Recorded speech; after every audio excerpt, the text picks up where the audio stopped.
Welcome to Point Taken, where we debate the biggest stories from the past week in sports with some of your favorite Medill Sports Talk personalities. I'm your host, Alex Campbell, and it's been a plenty busy sports week. We had the entire show written, and then last night the NFL exploded. Events like today show what the mission of Our Lady of the Angels is all about. They bring the community together and they serve the community. They hope to do that for many Saturdays, summers, and years to come. Today on the show, we'll be looking at one of the fastest growing sports in America, soccer.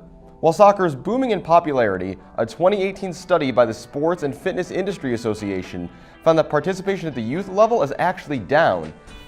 He graduated college in 2016. I could not get hired to do something I only did well 70% of the time 3 years ago, having not done it at all since. That doesn't make any sense. So right now it's 6 a.m. here in Chicago. It's pretty quiet, pretty dead on this time on a Saturday morning, as you'd imagine. That is except for inside of a handful of bars scattered across the north side that are home to the supporters clubs of English Premier League teams. It's a huge day in the Premier League, and we're starting things off with Chelsea Chicago here at the Greystone Tavern. Let's go check it out. Some people have waited over an hour to get their lunch today, and while today's promotion may not be profitable, it's a great way for Al's to say thank you to a city that has supported them now for 80 years.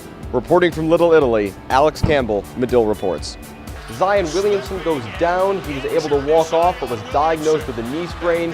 You can see what happened to his left shoe. It's totally blown open early in the second, and Patrick Kane extends the Hawks' lead with his 37th goal of the season. But the Red Wings would come back in this one. Andres Athanasiou scoring in the final seconds of regulation to send it to overtime, where who else? Patrick Kane scored again to win it for Chicago. Thanks for watching, and we'll see you next week.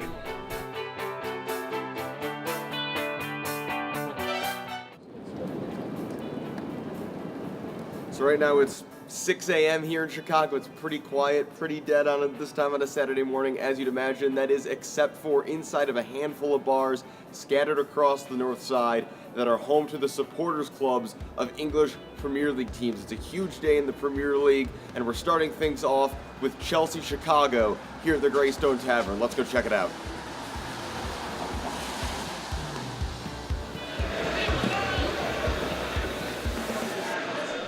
It's Derby Day in the Premier League, a day of local rivalries beginning with London's two closest neighbors, Chelsea and Fulham. We actually had some regulars bring the Chelsea crowd to us, and I'm the bartender that wakes up the earliest. This is my life. This is what I enjoy. I look forward to this every single week. I went out for a few matches, out to other pubs, and there wasn't any Chelsea fans. It was fun, but it wasn't the same. I wanted to watch the match with other fans who they share the same experience with them. And fans make quite a commitment just to watch these games with other supporters. I came from Madison, Wisconsin. Not my first time. I know the crowd here. I know the family, the camaraderie that's here. So whenever I'm in town, I stop by on match day. When you talk to Premier League fans, everyone has a unique story about how they became connected with their favorite players and teams. I spent years in London with my grandfather as a child. My first match was Chelsea-Arsenal in '93. I was 6 years old, on my grandfather's shoulders, and everything just captivated me. And my grandfather wouldn't claim me if I supported any other club, so it's kind of like ride or die. Everybody's passionate about the team, opposed to NBA games. You go there, people are on their phones. They're just there to be there. But when people go to a soccer match, they're there to actually root the team. You can't even compare the two. Nowhere they'd rather be on a Saturday morning. Big win for Chelsea, getting a 2-0 win over their local rivals Fulham. Now we're off to the Globe pub for Arsenal against Tottenham.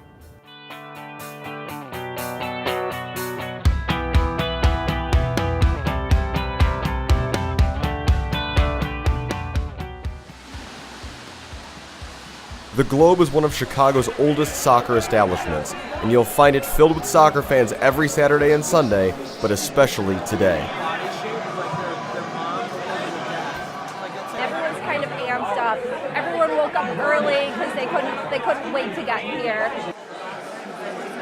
Today is the North London Derby, Arsenal against Tottenham Hotspur, regarded as the fiercest rivalry in English football. This is more than just a game. You know, this game specifically is more than just a game. This means everything. And the fans packed into the bar showed just how much it meant to them when Arsenal scored first. Me and 3 other guys were always at the games. So we became really good friends. We're like, well, we got to start a supporters club. So in 1999, we started our Chicago Gooners. Arsenal were one of the first teams to gain popularity in the U.S. due to their greatest era in team history coinciding with the Premier League coming to American cable TV in the early 2000s. The first game we had, there were 8 people here. 8. And now, we have this. As is common in many soccer bars, the Globe isn't just home for Arsenal fans, but several other soccer team supporters as well. As a result, soccer bars have become the home of soccer culture in cities across the country. If I go to any other major city here in the States, I know that I'll have someone who's a friend, who's also an Arsenal supporter. Like, it's just like a tight network and community and family. One big happy family today as the Gunners beat the Spurs 4-2.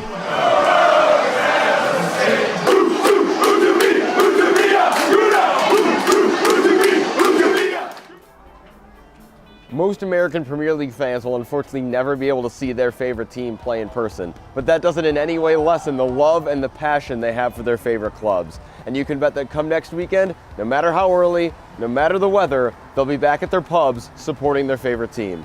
So from the Greystone Tavern and from the Globe Pub in Lakeview, Alex Campbell, Medill reports.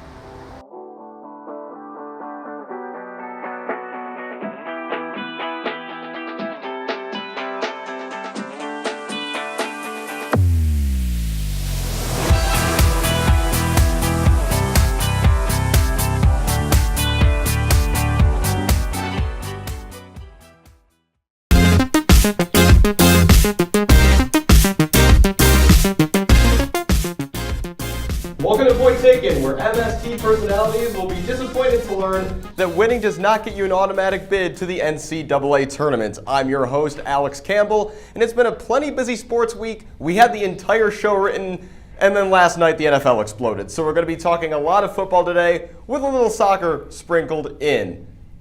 As always, let's meet today's contestants who are all on Point Taken for the first time. We'll start with a familiar face on MST from double and triple coverage, fresh off covering the Illinois State High School Basketball Championships. Kate Constable, welcome to Point Taken. Hi, Alex. Thanks for having me. Great to have you, Kate. And next up, it's been a while since you've seen him on the show. He covers the Blackhawks and also hosts Finding Nemo, a podcast focused on the New York Mets. Justin Birnbaum, welcome to the show. How soon are we going to see Tim Tebow in a Mets uniform? Well, Alex, unless something happens to my beloved Brandon Nimmo, I don't think Tim Tebow is going to greet the Mets anytime soon. That is very disappointing to hear. And finally, it took some convincing, but we got him to come on. Akil Ganesh, how are you feeling about being out in front of the camera here? Somewhere between utter terror and pure joy, so pretty good. And I assume that'll be dictated by how you do on the show today. Well, we'll have the same format as last week, 3 rounds before we send someone home, and then a 2-question final round. Honestly, there's so many places we could begin today, but we'll start with Odell Beckham Jr. In what will surely be the blockbuster trade of the offseason, the Giants traded Beckham to the Cleveland Browns in exchange for a first-round pick, a third-round pick, and safety Jabril Peppers. Justin, I'll have you lead things off, and I'll keep this simple. Where does this put the Browns in terms of their aspirations for next season? Alex, it's exciting to see the Browns step up and make a trade like this. Odell Beckham Jr. is a dynamic player, one that is incomparable to almost anybody in the league. I'm excited to see what it does for Baker Mayfield, giving him an elite weapon and also reuniting Beckham with his former teammate and friend, Jarvis Juice Landry. Ultimately, though, the Browns season is going to depend on how far a step backwards the Steelers take and also what the Bengals restarting means. Akil? I don't agree with that because the factory of sadness is closed. Odell Beckham Jr. signifies a change in mentality, and John Dorsey has led that. Freddie Kitchens is the new coach. You saw what he did last year throughout the stretch where they started winning games. When Hugh Jackson was the coach, they were not winning any games. That's the momentum that we need to look at more than anything. The personnel moves are things that were expected. Even the pieces that they lost. They lose Kevin Zeitler. They plug in Austin Corbett, who they drafted in the second round last year. They trade away Jabril Peppers in a deep safety class in the free agency market. The Browns are poised to make a run to be the new kings in the North. Absolutely. Kate, we saw Odell and Jarvis Landry play together in college. That didn't really lead to success for LSU. Does it lead to success for the Browns? I think so. I'm really excited about this. I love him with Baker Mayfield and Jarvis Landry. I think that's going to be a great connection that they'll have. A lot of what didn't work out well in New York was the chemistry between Eli and Odell, and I think with Baker that's going to rise. I love them. I think they're going to be one of the top teams in the AFC North and might even have a chance to contend for a Super Bowl this year. Well, we're talking about the AFC North, guys. Where do we think this puts them in relation to the Baltimore Ravens, who are trying to make moves defensively and will have a second year now with Lamar Jackson? I'm going to go ahead and say they're at the top of the league. I think both the Ravens and the Steelers both weakened in the offseason, and there's a ton of upside for the Browns right now. Justin? Lamar Jackson, proved all of us wrong last season. I'm excited to see what he can do this year. I know the Browns had a good year. They were solid. They've made these additions, but I'm still going with Baltimore as the favorite. So, when we look at this whole Odell Beckham situation, it's been clear for a while that he wanted out of there. Have the Giants kind of ruined their chances of doing anything in the short term? And what does this mean for someone like Saquon Barkley, Akil? Well, at the end of the day, if the Giants actually wanted to make moves last year, they wouldn't have picked Saquon. They would have picked a quarterback. They would have picked Quentin Nelson if they were building for the future or they were trying to compete now, either direction. Saquon was overvalued at 2 last year, and now they entered this offseason still not knowing what to do. You have aging Eli Manning, who's the last man standing amongst the crew that was just hanging around. So I don't really believe that Dave Gettleman had a plan coming into this season, and I still don't think they have a plan, and I don't think they're going to do that well. Yeah. Justin or Kate? Dave Gettleman said that he re-signed Odell Beckham not to trade him, which is just mind-blowing that he would do that, and then trade him. Ultimately, I don't know what you're doing wasting a generational talent like Saquon Barkley. He's outstanding. He carries this Giants offense, and without anybody else around him, I don't know what they're going to do. Yeah, at this point, there's our horn, but at this point, we'll have to wait and see how the Browns do. On that round, Akil, I love the Factory of Sadness is closed quote. You're going to get the 2 points on the round for that. Kate's going to get a point for the chemistry comparison with Baker and Eli. But let's move on. And I'll be honest, I thought the OBJ news was going to be the headline of the night, and then Le'Veon Bell had other ideas. Late last night, ESPN's Adam Schefter reported that Bell will sign with the New York Jets. The deal is reportedly for 4 years and $52 million. For reference, that's $36 million less than Nick Foles is going to be getting in Jacksonville. So looking at the other deals we've seen announced, and given that Bell has ended up on a team that went 4-12 last year, Kate, is it fair to say Le'Veon lost and that holding out last year just didn't work? Yeah, I think he completely lost this one. He wanted to get a large contract that kind of portrayed him as this dual threat player, and he didn't get that at all. And I think a lot of that has to do with how the market is right now. There weren't many teams going after him, and so the Jets didn't have to bid against anyone else. And so, he basically took the best place he could land, and that's with the Jets, but it's not exactly what he wants. I think his suspension, having a suspension on his resume, not playing last year, that probably played into this a little bit. But making 13 guaranteed these next 3 years when he lost out on 14 million last year. I think he definitely lost this one. Justin, what does it say that Bell's taking a deal for 13 million? Does that mean that really there were no other suitors here? Well, the thing is that his deal kind of closely mimics what Todd Gurley got in his extension. Todd Gurley's the highest paid running back in NFL history. So what Bell did, and I'm sorry, Kate, but I disagree, is he got a year back on the tread on his tires. He found a place where he could be the guy, a place that accepts him, and that's all he wanted. He wanted a place that valued him and said to him, you're going to be our guy and we're willing to pay you over an extended period of time. Running backs are not valued in the NFL, and anytime you have a guy come in that can change a team or change an offense, you want to show him that you're willing to do that and make those sacrifices. So the deal can max out at $61 million. Bell is going to be huge in Sam Darnold's development, and I think that ultimately it'll be a good fit because New York will embrace him. So obviously, $13 million historically is a lot of money, especially for running back. But Akil, in a market where we're seeing DBs get 16 a year and Nick Foles get 22, what does this say about how this went for Le'Veon? At the end of the day, Le'Veon played himself. He had more money on the table last year, and he walked away from it because he thought he could get more. You come into this offseason, the valuation, as Kate said, it just isn't there. So, yeah, of course people are going to be paying more for cornerbacks and linebackers and edge rushers because the league is trending towards throwing the ball more and more and more. Yeah, Le'Veon represents a dual threat, but he can only really do one of those things out of the backfield, and you have to really depend on other pieces on the team to supplement him. That's not the same thing with a corner where you can leave him on an island with the best receiver. So at the end of the day, he's getting the money that he's worth. Right, and then looking at the Jets, I mean, like I said, 4-12 last year. Sam Darnold, kind of mixed reviews there. Kate, where does this leave the Jets? I still don't think they're going to be great this year. I don't think they're going to contend. I still think they're missing a lot of pieces, and there's holes both in their offense and defense. So I'm not super high on them this year. Justin? The Jets, like Kate said, will not contend, but they'll be fun to watch. You've got a young quarterback who's on the rise, who I thought was the best quarterback in the class last year, although Baker has certainly proved that wrong. And Bell will have the chance to touch the ball quite often and be a hell of a fantasy player for the Jets. Akil, one quick last thought. The biggest thing for me when you look at the Jets isn't necessarily what they did with Lev Bell. It's the fact that Adam Gase now has to deal with Lev Bell, and that's a problem. Yeah, I mean, Adam Gase's start to his tenure here has not exactly been without its memes and its controversy, so you will have to see how things pan out there in New York. Well, on that round, Justin, I love the Todd Gurley contract comparison. You're going to get 2 points for that. And Akil, your analysis about the NFL moving to a throwing league and paying defenders accordingly is going to get a point for you. Well, that's 2 questions down, but we've got plenty more to talk about here on Point Taken. Don't go anywhere. We'll be right back. You're watching Medill Sports Talk. At Northwestern, we're Wildcats in every way.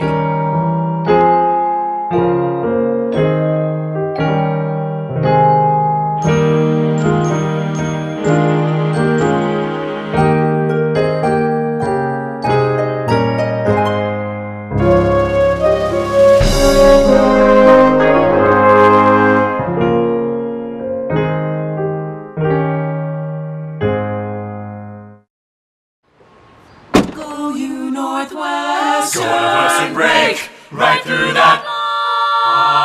With our colors flying, we will cheer you all to go. Go you Northwestern, fight for victory, sweet victory, for the fame of our fair name, and go Northwestern, win that game. Go! Welcome back to Point Taken. Thanks for sticking with us. Before we continue our conversation about the crazy last weekend the NFL has had, let's talk some soccer, a sport which is usually not front page news, but that's exactly where the U.S. women's national team found themselves this weekend. There they were, the front page of the New York Times, after the entire roster filed a lawsuit against U.S. Soccer, alleging gender discrimination by the federation, specifically how players are compensated when they play for the national team. And they announced this on International Women's Day, no less. Seeing as we're just 3 months away from the Women's World Cup this summer in France, Akil, how big of a deal is this? Well, as far as overall as a deal, it's huge because they make a lot of really good points. If you look at the financial reports that U.S. Soccer has released, the women have brought in more money than the men have. Granted, a lot of that has to do with the fact that the men missed the World Cup, but that's part of the problem. The men have never been able to compete at the same level that the women have, and the women have never been fairly compensated for that. As far as competing this summer in the World Cup, the players have repeatedly said they're not trying to boycott the World Cup. They care about winning. They care about playing. So they're going to end up there, and they're going to play, and they're probably going to make a deep run because they're one of the most talented teams in the world. But beyond that, they deserve to get more money. Absolutely. And so, Kate, what was your initial reaction when you saw the story and you saw the attention it was garnering all over sports media? Yeah, I mean, I think if they go on to win the World Cup, this thing's going to absolutely blow up. I mean, I think it will kind of regardless. But a lot of what they're arguing is pay discrepancies, but also how youth programs are funded, how their sponsorships are run, how promotions, how their coaches, their medical staff, things like that are being paid. So there's a lot more to look into than just the dollars going into their pocket. This is a lot bigger deal than we see on the surface or in headlines. They're arguing for more than just them getting paid right now. A lot of it is for the future and for the generations to come. And so I think this is a huge deal, and I think it's great timing right before the World Cup. Absolutely, and combined with the International Women's Day note, Justin, a note that's been made kind of as a counterpoint to a lot of this is the fact that the U.S. Soccer pays the salaries of national team players who play in the National Women's Soccer League. Do you think that really should be brought into this conversation at all? And if so, how does that frame things? I don't really think that's something that really needs to be managed here. I mean, looking back on this as a whole, I really agree with Akil and what Kate said. You know, it's been 47 years since Title IX was passed, and at this point, we need to eliminate gender discrimination. The women's product in America is, in some cases, better, and the female stars are more recognizable than some of the male stars. If you look at what they're doing, they should be suing FIFA too, because FIFA allots a much larger pool for the Men's World Cup than the Women's World Cup. And granted, on an international level, it's still a larger product, but at the same time, women's is catching up really fast. Yeah, I mean, and on that note, a big piece of that is, of course, the fact that there's TV deal money involved, and the Men's World Cup is, you know, the most watched sporting event on the face of the planet. But I mean, looking forward to this, guys, I mean, how does this not only change things, do you think, for the women's national team, but as like the face of women's sports in this country, what does a statement like this from the entire roster mean? Well, Alex, just to add, I think the Women's World Cup last year was the most watched World Cup game in the U.S. So they have that going for them. I think it adds to women's teams across sports. You see the women's national hockey team, them speaking out more, tennis players. So I think it's doing a lot for women's teams across sports. No, absolutely. I think no doubt about that. And, you know, I think as kind of like the role models of women's sports, it's a big statement for them to make. Akil, I'm going to give you 2 points for the note about the women bringing in more money the last couple of years. That is true. And from there, I mean, I think, Kate, your notes about funding the youth programs is really huge as well. That brings us to a score of Akil with 5, Justin with 2, Kate also with 2. Kate and Justin, real quick, name a team who was qualified for the NCAA tournament. Bradley. And Justin is booking his ticket to the final round. Kate, I'm really sorry we have to let you go, but thanks for coming on Point Taken today. Thanks, Alex. Hope to be back. I'm sure we'll see you sometime soon back on the show. All right, well, let's get back to the football. Hey, remember Antonio Brown? Late Saturday night, it was reported that the Steelers have agreed to send Brown to the Oakland Raiders in exchange for a 3rd and a 5th round pick. This a couple days after a false alarm that Brown was on his way to Buffalo. The Raiders will also reportedly rework Brown's contract to make him the highest paid wide receiver in the NFL, although OBJ may have something to say about that. There's a lot of different ways we could look at this, but Akil, I'll start with you. Who is this trade the biggest win for? Antonio Brown, the Raiders, or the Steelers? Antonio Brown, easily. He gets out of a place he did not want to play. He gets to go somewhere where he's the focal point, and he got paid. Those are the biggest things that you want as a football player. 9 times out of 10, when you talk to free agencies, what they care about, they say money, money, money, and what coach can make me more money. That's all they care about 9 times out of 10. And for Antonio Brown, he got the bag. That's what matters here. I mean, also the Raiders win because you don't give up a lot to get him, but I think the ultimate loser is the Steelers. Yeah, Justin, would you agree with that? Brown's definitely the winner. He raised his contract by roughly $11 million and also now has over $30 million guaranteed. He's been teasing wanting to go to San Francisco and still found a way to the Bay Area. He's an unbelievable player. He'll contribute to this Raiders team. The Raiders bought low, but they're still not winners because Brown doesn't put them over the edge. And the Steelers definitely lost because they just lost their 2 best skill players. Real quick, does this make the Raiders anything more than they were last year, a team that's going to be at the bottom? Yes or no? Yes. No.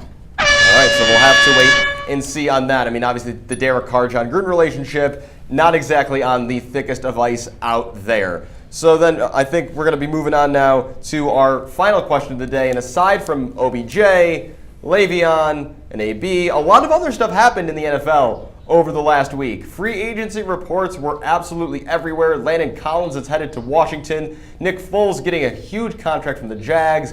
Danny Amendola signed with the Lions, and there were plenty more deals announced. So Justin, we've already seen a crazy amount of money get thrown around. Of all the free agency signings announced so far, who overpaid the most?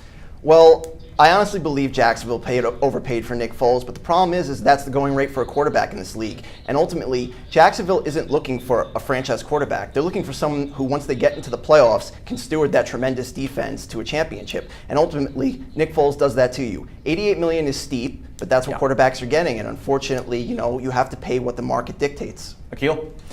For me, CJ Mosley and Quan Alexander, both of them. Because in today's day and age, the best linebackers are Luke Kuechly, Bobby Wagner, because they can do it all and they do it well. Luke Kuechly gets paid about $13-something million a year, and anything above that for Quan Alexander, who's a heat-seeking missile with the inability to finish tackles, or CJ Mosley, who does everything good, but doesn't pass cover exceptionally well, and giving him $17 million, that makes no sense to me. And real quick, thoughts on the Landon Collins deal. Justin, good deal for Washington or too much? Well, the thing is I'm kind of on Landon Collins' side here. Safety is one of the most dangerous positions in the NFL, and easily you can see your career end at any point. So I'm happy to see him get his money. Yeah, I mean, he did definitely get his money. But you know what? I think, Akil, I like that you went off the beaten path there with your analysis. So we're going to give you the win today on Point Taken. 30 seconds. Well, while we usually talk about sports here, I'm going to swerve to the sports entertainment world because my man Kofi Kingston is going to get a shot at WrestleMania for the WWE title. It's not official yet, but he's going to get it. He's worked 11 years grinding to get that spot, and I'm so excited to see it happen. All right, well, you know, we never get any WWE talk on the show, so thanks to Akil for throwing that in there. And that is going to do it today for Point Taken. That's all the time we have. Thanks to Akil, Justin, and Kate for joining me. And thanks, as always, to everyone behind the scenes who makes this show go. This is going to be our last episode for a few weeks here, and it's actually going to be my last time at this desk on the show. It's been a ton of fun, and I know Point Taken will be in good hands going forward. There will be more Medill Sports Talk for you soon. Thanks always for watching. Have a great one.